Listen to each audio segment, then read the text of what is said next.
Welcome to the October Patch Tuesday webinar. You've got a lot going on. Actually, Todd and I were talking about this yesterday. This might be the most CVEs Microsoft has resolved in any Patch Tuesday ever. Todd, I think we had 159 in January this year, which was already a large amount. But I was looking back at any blog posts and things that I could find, and also even using AI to try to find it out. But AI couldn't get at enough data to be able to confirm that. I think back in like 2017, there was a Patch Tuesday that had just shy of 130 CVEs resolved. But yeah, this 172 total CVEs resolved. So it's a pretty big one. Yeah. I wonder if a lot of this is related to the end-of-life stuff, Chris, because there's a lot of end-of-life products we're going to talk about this month. Yeah. I have a strong feeling that that's going to be contributing a lot to it as well. If you look at the OS update alone this month, I think one of the OS updates had 134 of those 172 resolved in it, if I remember our numbers correctly. Yep. The OS update is definitely the large weight behind that, and Windows 10 end of life being part of that.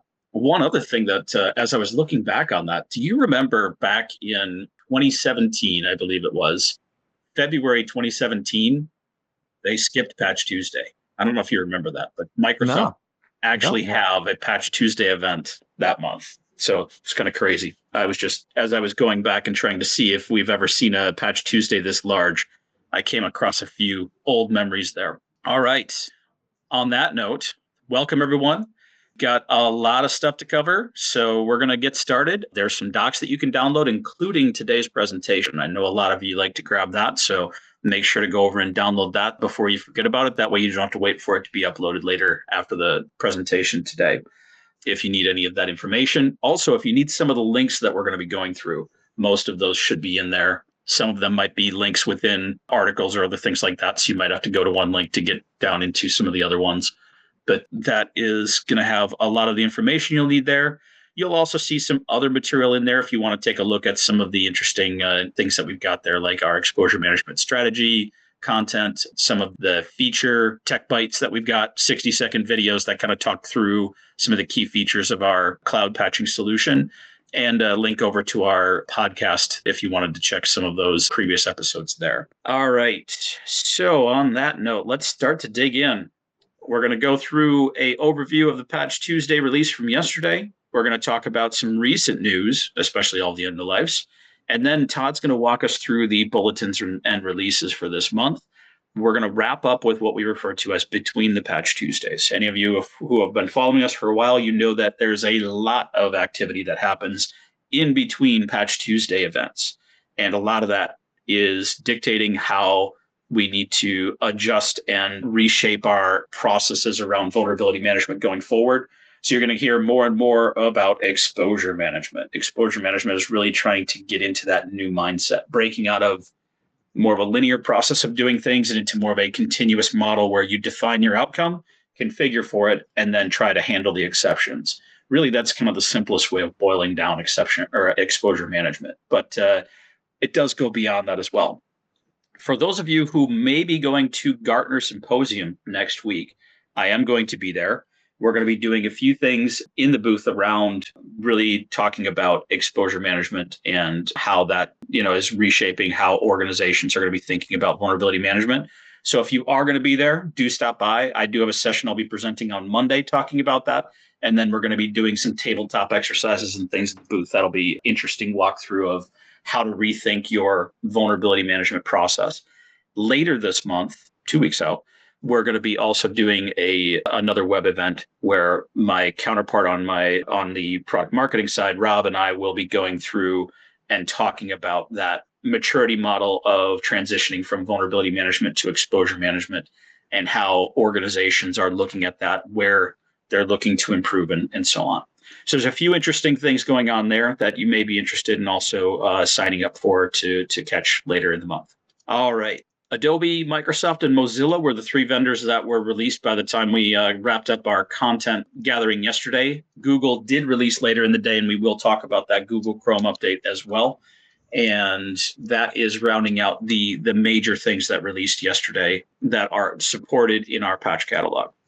There's some additional updates and other news that we will talk about here as well. Things that either may not be patchable or may be patchable in just in happened or released out of band or in outside of the Patch Tuesday release. So on that, jumping into some of the news. On this note, you're going to have all these links in the presentation. So again, go ahead and grab those. But I'm going to switch from the screen sharing or the slides over to screen sharing for a little bit here. So go ahead and keep following along on the screen there. If you want, you can follow along on the slides as we go through this if you've downloaded the presentation.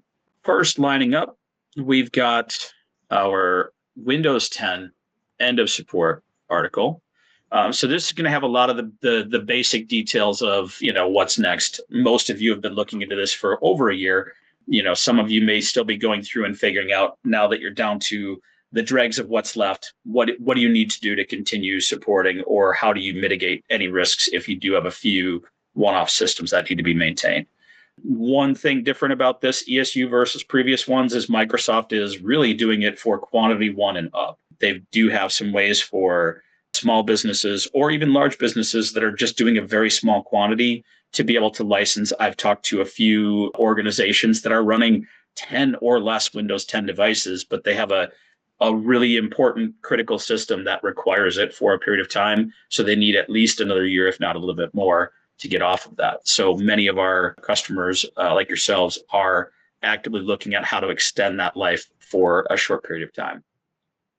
The first article here, though, just explains the end of life, explains the path forward. Got Windows 11, so upgrading your current PC to Windows 11 if it supports that from a hardware perspective, getting a new PC that's built for more Windows 11 specs, or doing the extended support.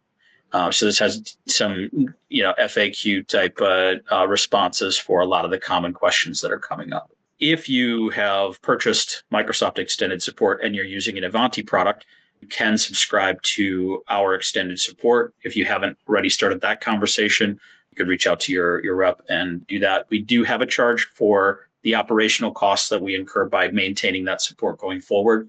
So we have to get ESU licensing ourselves. We have to keep up maintaining environments and testing and doing other things for that. So we do a flat subscription fee. It doesn't matter if you've got 2 devices or 20,000 devices that are going to need that ESU content.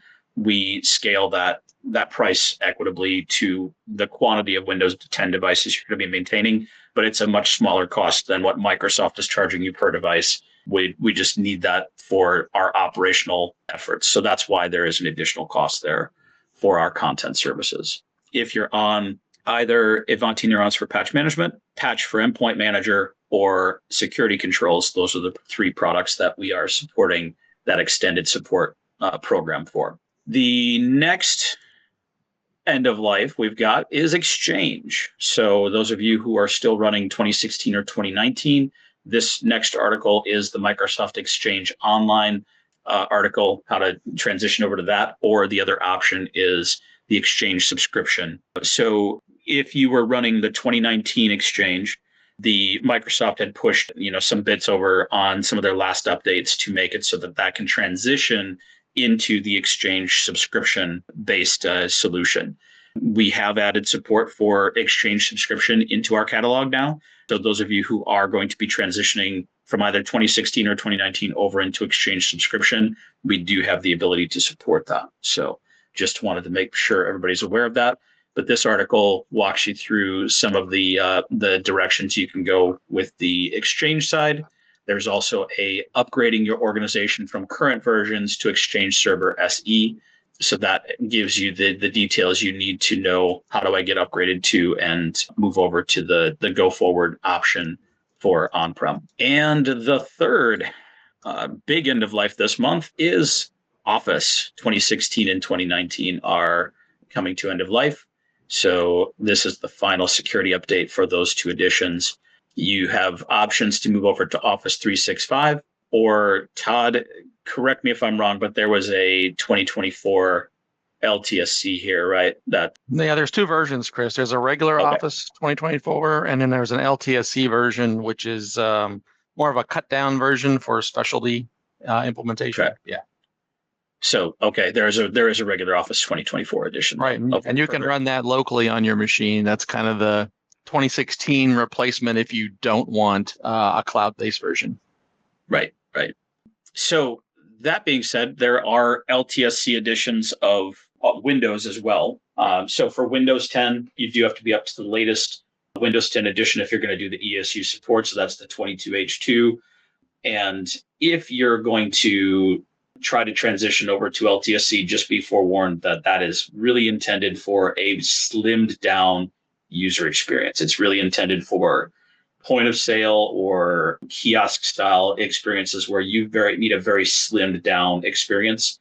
It may not be ideal for your average user. So if you're going to look into an option like that, or if you've already been looking into it, you've probably already experienced this where you need to really focus on what's the one use case you need to deliver with the LTSC edition and have your end users have a Windows 11 system for normal use, because they won't be able to do everything in their daily work from that LTSC edition, most likely. So that is the end of lives for everything there. The next lineup of topics, if you switch to the next slide, I get into a few news articles relating to some of the recent exploitable vulnerabilities that are going around. One of the big ones that came up is around SAP. Actually, it's Oracle e-business suite in specifically in here. It has a CVE 2025-61884. This one has been targeting a few large organizations. There is proof of concept code publicly leaked by a threat actor called Shiny Hunters. They and CLOP have been targeting this CVE, and there's a few large organizations that have been hit by this. One article that I saw was for Harvard. There's been some other large businesses for it, but there is definitely some growing concern around this one, an advisory from Oracle that you can link to in here as well. I'll pull that up in a second, but there's a number of Oracle 0 days that have been targeted over the last several years. This is one of the areas that CLOP, specifically CLOP ransomware, seems to target. Is they tend to find a very lucrative Oracle CVE and target that for a prolonged period of time, and then they move on to the next one. One of the articles actually went into some of the older ones that they had been targeting. I don't think it was in this one. It was in one of the other threads that I pulled up off of here, but definitely something you want to keep tabs on when Oracle does these announcements around SAP or the e-business suite. These platforms are obviously large behemoth solutions that are usually core to some pretty sensitive business critical solutions. So they are a high profile target. They're also difficult to upgrade. So that tends to be why some high profile threat actors like Shiny Hunters and CLOP tend to specialize in targeting these. So just make sure your organization is aware of that, and the unit who's responsible for those backend solutions is actively taking steps to try to upgrade and keep up to date with those updates to those platforms. So that's the latest on that front. Oracle did release, as I mentioned, a security advisory for the Oracle e-business suite. It has details of the CVE. It has the information on how to update that. It has some other information about the risks of that CVE. So that could be a good read or information that these organizations or the people within your organization may need. In this case, the most dangerous part about this one, and the reason why Oracle is strongly urging upgrading as soon as possible, is this is remotely exploitable without authentication. If the threat actor is in your network, they may be able to exploit this remotely without any need for authentication to do so. That makes this one particularly dangerous. So that, again, just want to make sure that people are aware of this one, and your organization is taking steps to investigate and mitigate immediately with plans to remediate longer term if needed. One change that may surprise a few of you if you haven't heard of it already is Microsoft has restricted some IE mode access in Edge after several 0 days had been targeting the Internet Explorer mode Edge browser functionality in there. So there's a Chakra JavaScript engine was the most recently targeted by threat actors. The Edge team had just announced that they received intelligence indicating that threat actors were abusing the IE mode within Edge to gain access to unsuspecting user devices. What they've done here is they've actually made some experience changes in how to use that edge mode to make it more difficult for threat actors to try to do so. So for those of you who aren't using edge mode, this may have been something that they've been trying to find ways to manipulate a user into triggering going into edge mode. That was definitely one that came up in the past few months here. We've seen a few targeted attacks like that, trying to influence a user to let them go into IE mode where they can do additional things. So this is making it a lot harder to get into that mode. In this case, if you go down a little bit further, you see the difference in experience now, where they've locked it down to basically say IE mode will now have to navigate to settings, default browser, allow and define the pages specifically that you're going to allow to load in IE mode.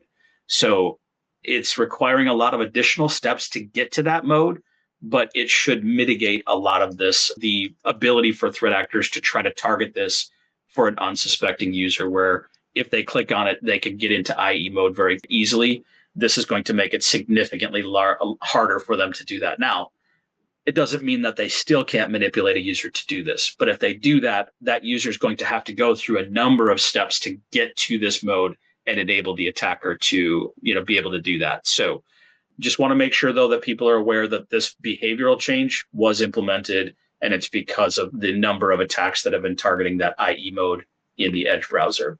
So if you are using IE mode, make sure that your organization is aware of these changes and that you're going through and getting the sites that specifically need to do that properly configured for the users that need that.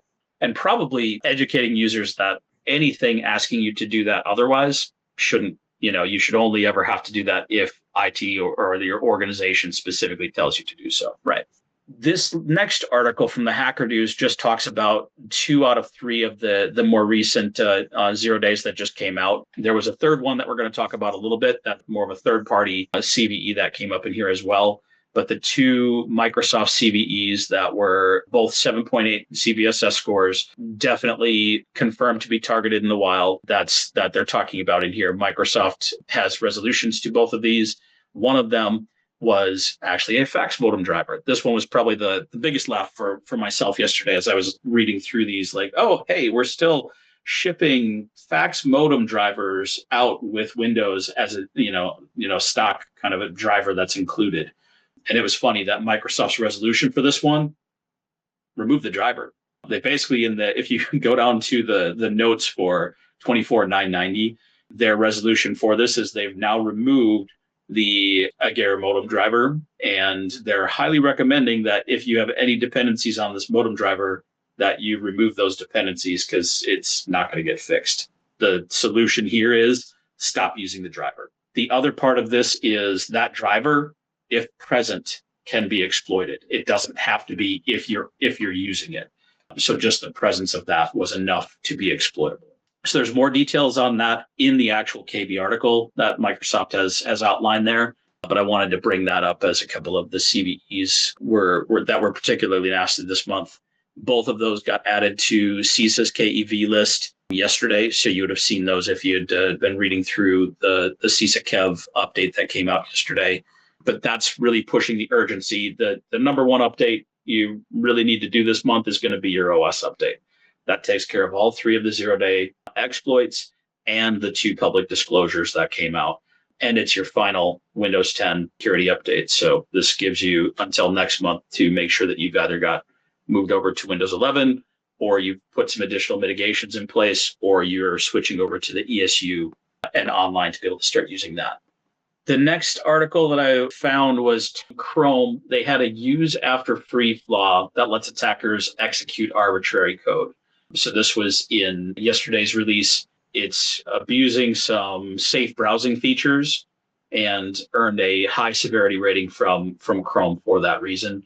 They had a pretty hefty payout for the researcher that found this for an individual bug bounty for $7,000. That usually means that it was a particularly nasty one. This one is not actively being exploited right now based on current reports that I had read, but definitely one that Google they promptly released the Chrome version to resolve this, and they were urging people to update this one. So this article just goes through and talks a little bit more about that. So when they exploit this, It's a use after free vulnerability that could allow the attacker to execute arbitrary code on the victim's system, meaning they could load malware, steal sensitive information, gain unauthorized access. So this is your perfect gateway exploit. Typically, you're going to use this one and chain it with additional CVEs to go from being able to, get entry into that system, dupe a user into clicking on something bad. That opens up your way to get onto the system and then execute your elevation of privilege vulnerability, which, hey, we've got 2 actively exploited ones on the Microsoft side this month in the OS.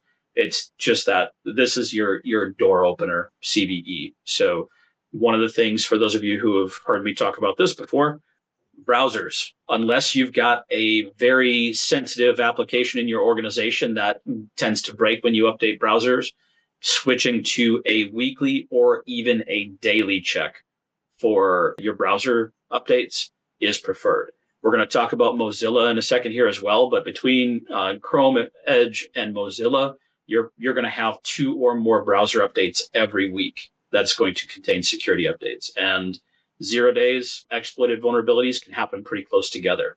In fact, we saw within about 3.5 weeks between May and June Patch Tuesday, there were 2 on the Chrome and Edge browsers. And then again in July, there were 2 back-to-back within the month of July. So of the 6 or so exploited vulnerabilities this month or this year for Google, 4 of those happened in very short, windows, pairing up 2 within a few weeks and another 2 within a few weeks. So that can happen very fast, very frequently. It is highly recommended to get your patching of browsers to be more aggressive. All right. So if you're following along in the slides, we're now going to switch over to the next couple of slides talking about the exploits and public disclosures that Microsoft released this month. The first of those is the CERT CVE 2025-2884. It's an out-of-bounds read vulnerability in TCG TPM 2.0. This one is rated as important. It had a fairly low CVSS score. But again, as we've talked about, that doesn't always matter because chaining things together allows threat actors to do some significant things to exploit vulnerabilities. This one has been publicly disclosed. It's not actively being exploited. It is still unproven from a code maturity perspective, meaning the public disclosure did not have any code samples or anything else relating to it. So there's still some work for the threat actor to be able to take advantage of this one. But it's just one for visibility's sake, making sure that you're not losing sight of this. The good news is also in the OS update this month. So that means that you're going to take care of this when you take care of the 0-day exploits. The next vulnerability is that modem vulnerability that we talked about. There were actually 2 of them. One that was publicly disclosed, the other one that was actively being exploited. So when they were in searching for the one, they happened to find the other. So this one, 2025-24052, is the publicly disclosed one. So with that public disclosure, there is proof of concept code out there for this as well that demonstrates that attack is possible. The code is possibly in need of some weaponizing yet to make it so that it can be used in a live attack. But as the other CVE will point out, that attack is real. So there are threat actors that are already exploiting another CVE in that modem driver. So updating the OS this month removes that driver and protects you from that going forward. Here's the exploited CVE relating to that modem driver. So we don't have to go through this into too much more detail, but the difference there is this one is functional, meaning it's actively exploited, confirmed by Microsoft. And they have the details down below talking about the fact that they're removing the driver and they're recommending that you remove any existing dependencies on that type of hardware in your environment because it will not be resolved. Most likely that fax modem vendor is probably not supporting the device anymore, and there's just nobody that's going to ever fix it. The next CVE was a secure boot bypass. So for those of you running iGel OS, iGel OS before 11 is what they've got the wording as there, which basically makes it sound like if you're before version 11 of their iGel OS, they're able to bypass secure boot if they basically manipulate the flash driver module to think that it's validating a cryptographic signature that's valid, which is really not. A crafted root file system can then be mounted from an unverified squash FS image. So If you're using the IGEL OS for bootstrapping systems, this is a vulnerability that has been actively exploited for that. The next one is the remote access connection manager vulnerability, elevation of privilege. This one is the one that is kind of getting a lot more buzz as far as the driver. The fax driver was most likely more targeted attacks. This one sounds like it's been a little bit more widely targeted. This one can allow the attacker to gain system level privileges. So we talked about that Chrome vulnerability. If they were to exploit that one, this would be that ideal choice to give me full access to that box, and now I can do anything I want. So that kind of combination is exactly what threat actors are looking for.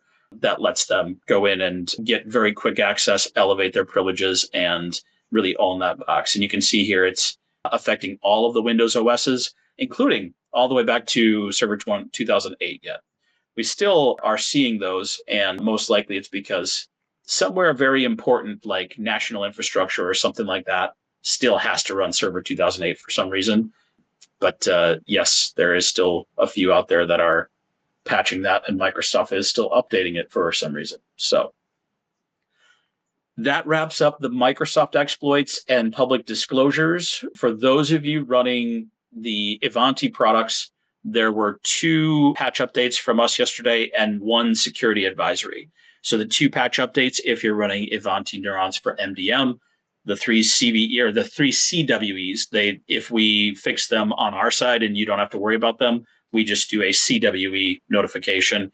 Those were actually fixed on October 10th. We just announced basically the advisory yesterday talking about the 3 weaknesses that were resolved. And the other is the on-prem MDM solution, Ivanti Endpoint Manager Mobile. That one does have a patch that needs to be applied. For those of you running Ivanti Endpoint Manager, there is several CVEs here that were identified that you'll want to be aware of. These have not been patched yet. We are going to be patching them, just it did not fit into the time frame here, and ZDI had their disclosure window where they were disclosing. So we've provided mitigation steps for this because of the nature of that disclosure, and we will be getting to resolving these. The good news is a lot of it is no-brainer kind of stuff that you're probably already doing. But if you scroll down in here, you're going to see a couple of things. One, if you're on the older 2022 SU8SR2 or earlier, be aware that version is end of life. You do need to move up to the 2024 version.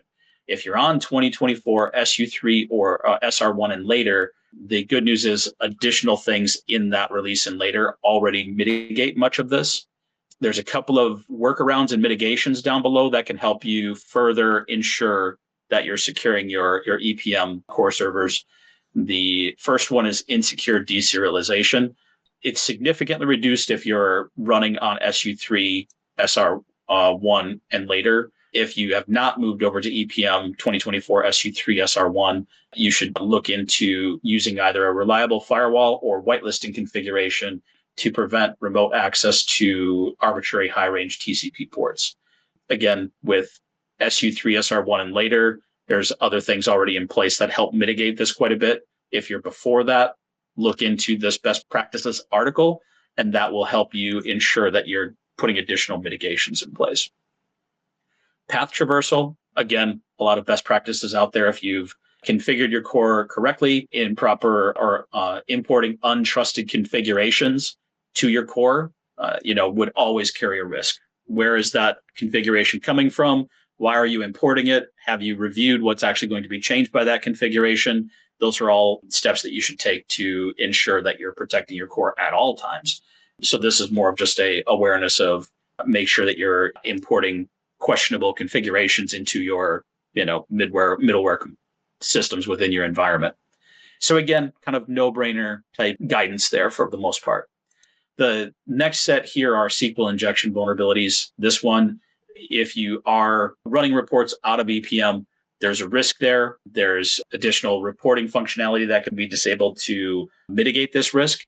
For those of you who are running extraction, this would be something you could disable in product, but extraction would still be able to do reporting over there. If you're not running our extraction solution, but this is something you may want to mitigate as well. There would be some effort to get extraction up and running. It's basically our on-prem reporting platform. It gives you a lot of custom dashboarding and other capabilities like that, but there would be some effort to stand that up. So it may take some time to do that if you haven't already, but there are options there to mitigate that further.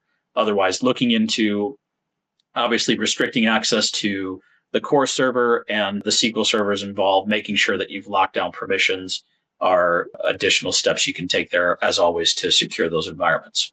But that's the guidance that we've provided there. Again, most of you are probably already doing those things. The biggest one is that version check. Make sure that you're on that 2024 SU3 SR1 or later. I think I got that right. Yes, SU3 SR1 and later, and prior versions are vulnerable. So later than SU3 SR1. So that helps reduce the risk of many of these CVEs right out of the gate.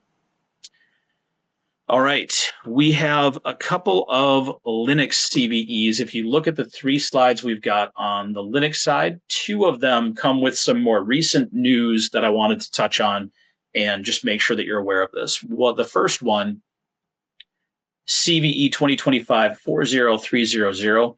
This one is said to be the first Spectre-based exploit that actually allows malicious guest user access into a cloud environment. So we may actually finally have a Spectre exploit here that could actually do some, or I don't know if it's actually been exploited here. It's just a Spectre vulnerability that could effectively give guest access in a cloud environment. But this is talking about the CVE and the guidance around that. So take a look and see if you are running any virtual infrastructure on Linux hosts, and that may be a CVE that you need to take a look at. The second one is a vulnerability in UDisk's daemon that could allow attackers to access privileged user files. So this is CVE 8067, originally published in August, but there's definitely been some increasing news around this one again. No workarounds exist for this. You're pretty much needing to update that. So it goes through and talks about the affected products, type of impact, in this case, local privilege escalation, and talks about the guidance from that. So you may have to go and look at each of your different Linux platforms, depending on that, and see if they've got a patch available for it yet or not. And the last one didn't have any news or anything going on around it yet, but definitely one that our partners over at TuxCare put in there as it's another one to watch, because this one is definitely looking concerning and maybe a target. So CVE 2025-4404 is a free IPA vulnerability that's coming up when the system is failing to validate the uniqueness of a KRB canonical name. With that, the threat actor would be able to gain access to sensitive data and potentially do sensitive data exfiltration. So that's the concern for this one.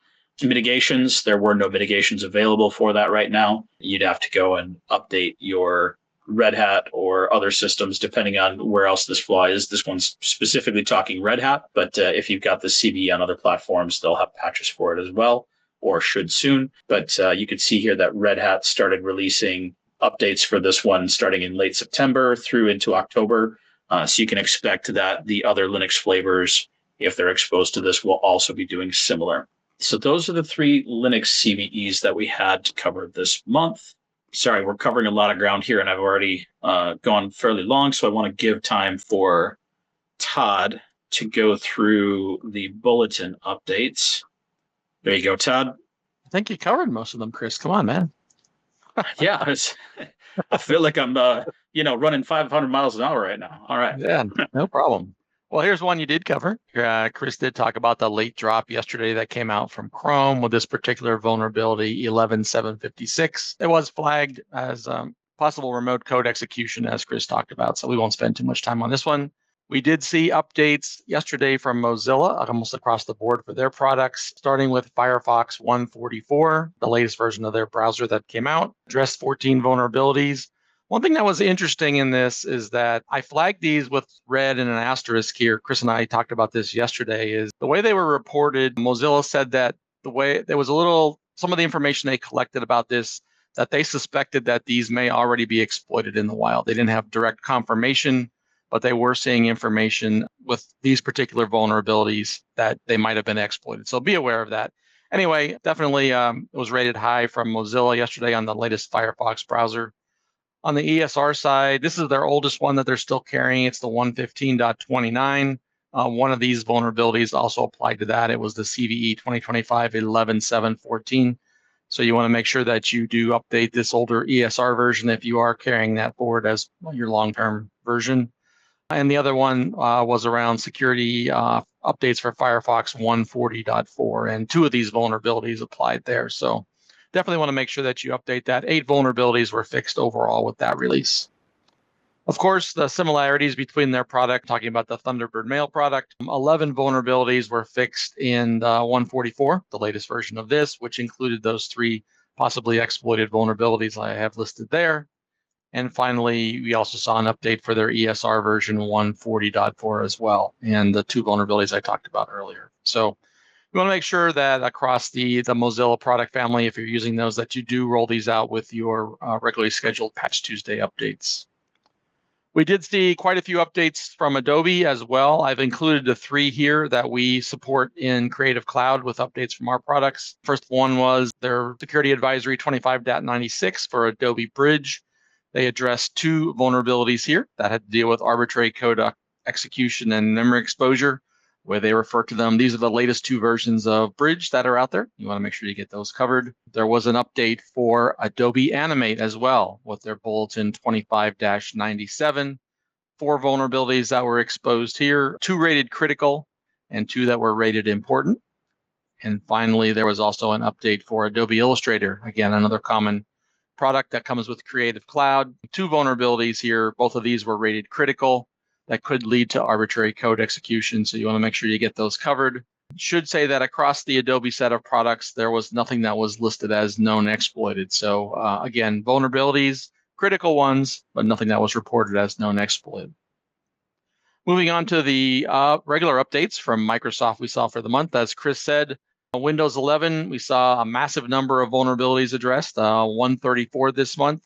I did highlight the ones in red that Chris covered, 2 being publicly disclosed and the 3 being known exploited. You can look into those in more detail in the security update guide. We did see the regular updates this month for all the versions that came out, including 25H2. So if you are running 25H2 already, the latest version that came out from Microsoft, there were security updates. So you want to apply those right away.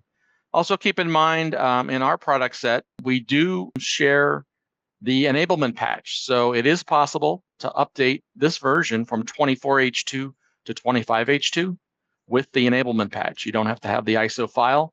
As long as you have 24H2 running, you can run the enablement patch and it will automatically update you to 25H2. And what it does there is that it just exposes the features that are hidden behind the 24H2 version. And it'll also then show you the latest version, 25H2, as installed properly. So just be aware of that one. Windows 10, as Chris mentioned, we saw 116 vulnerabilities there.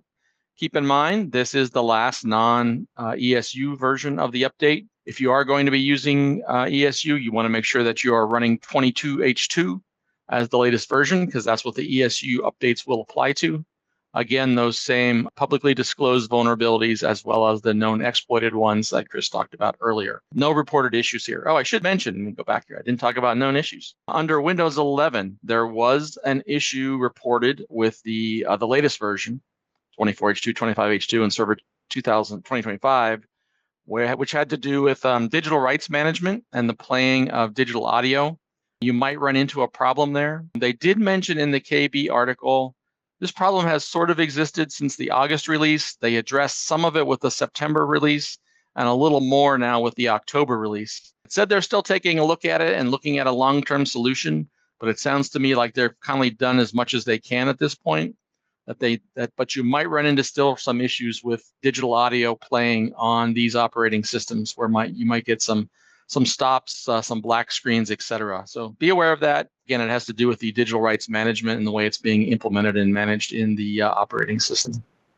Nothing was reported, I should say, for Windows 10 as far as known issues, which is good since it is the last version that they're releasing for us here. We did see security updates, the last ones for Microsoft Office here. This is all the 2016 versions that are coming to end of life. They did address 13 vulnerabilities, some which dealt with remote code execution, some with information disclosure. There were no known issues that were reported against this latest and final version of Microsoft Office. On the 365 side, this includes multiple versions. These are all the click to run versions. Office 2019, which we heard is also coming to an end. Office Long-Term Servers Channel 2021 and 2024 that I talked about earlier. 16 vulnerabilities reported here.